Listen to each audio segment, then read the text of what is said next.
A land that lies between Himalayas and Hindu Sagara was called Hindu. So anybody who is born here is a Hindu. Everybody knows which media belongs to which party. It's no more news, it's propaganda.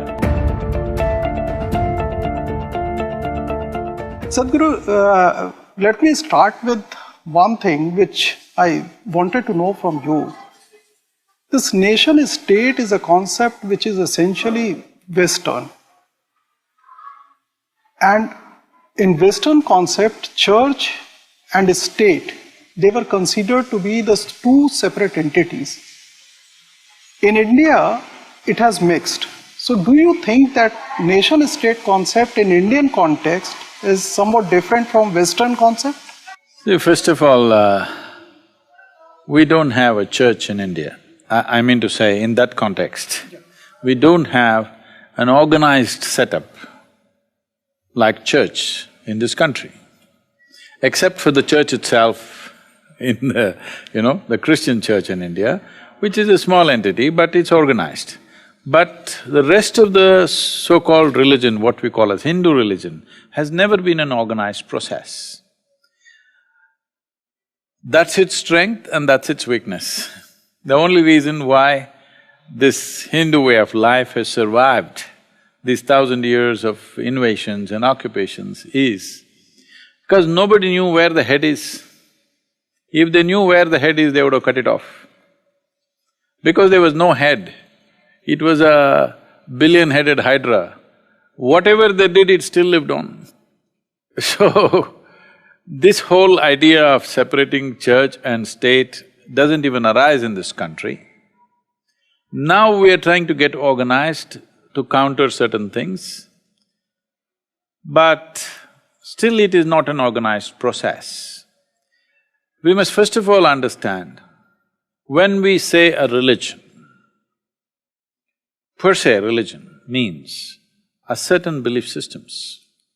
There'll be 1, 2, 3, 4, 5 things that you must believe in. Point out such a thing in India, what you should believe in. You can believe whatever you like and still be a Hindu, because it's always been a geographical identity. This is a land. A land that lies between Himalayas and Hindu Sagara was called Hindu. So anybody who is born here is a Hindu. It is not a question of what you believe or disbelieve. In the same family, 2 dozen idols are worshipped by different people. And there is somebody who doesn't worship anything, who will do yoga, who will do meditation, he doesn't worship anything. But still he is a Hindu because it's a geographical and later on a cultural identity. Only it became a religious kind of identity only when external forces try to impose their ways, only then we realize there are other ways to it. Otherwise we never knew that we had to organize, we have to do this. So church versus state is a very… what to say, people are doing an implant from elsewhere. Why I am asking you is because of late what has happened in India, that religion has got mixed with the state. Here is a monk who is heading the most populous state. No, why do you say… why do you see him as a monk? Do you say, here is a married person who is heading the state? Do you say that? I am married, I am a monk, is my business. What's it got to do with you? So, just because he is a monk, have you given him some special rights? Can I drive on the street without a license? Can I go without paying taxes? Just because I'm a spiritual person, do I have any privileges? Can I get onto an Indian railways without a ticket? So there is no privileges, so why are you taking away certain rights?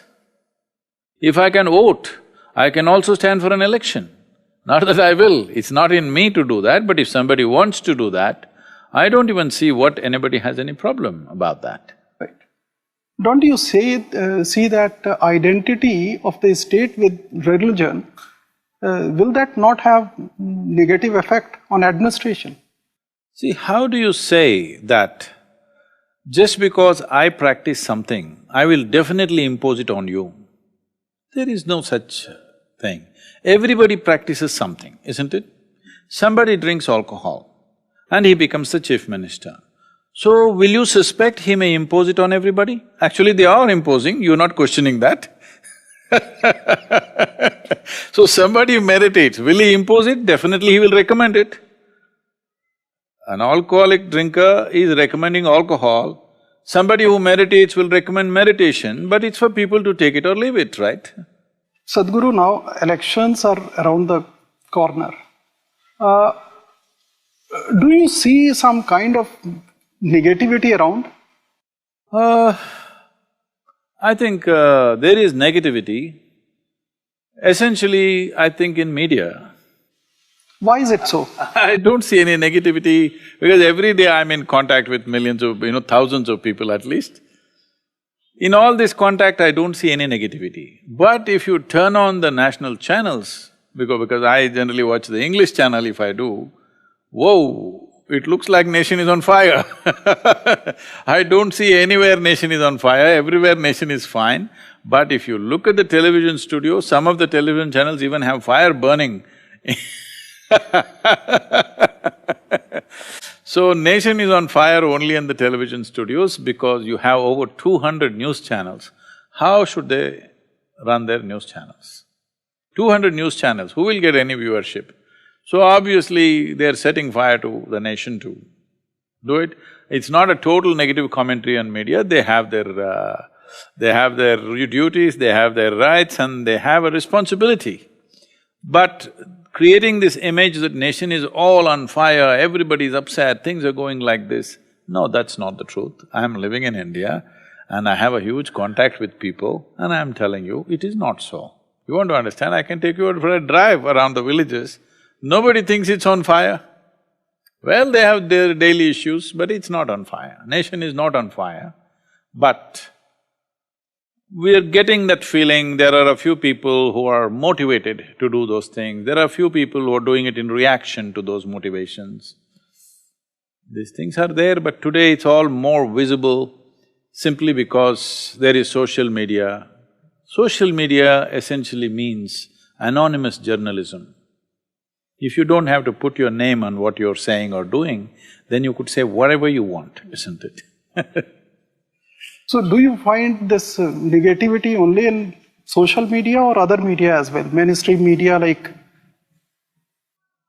Social media is… you know what it is. Anybody and everybody can say whatever they want to say. But the regular media also is unfortunately taking strong sides. It's almost like in United States, if you go, everybody knows which media belongs to which party. It's no more news, everybody knows it's not news, it's propaganda. We are not that far yet, but I think slowly they're pushing it in that direction.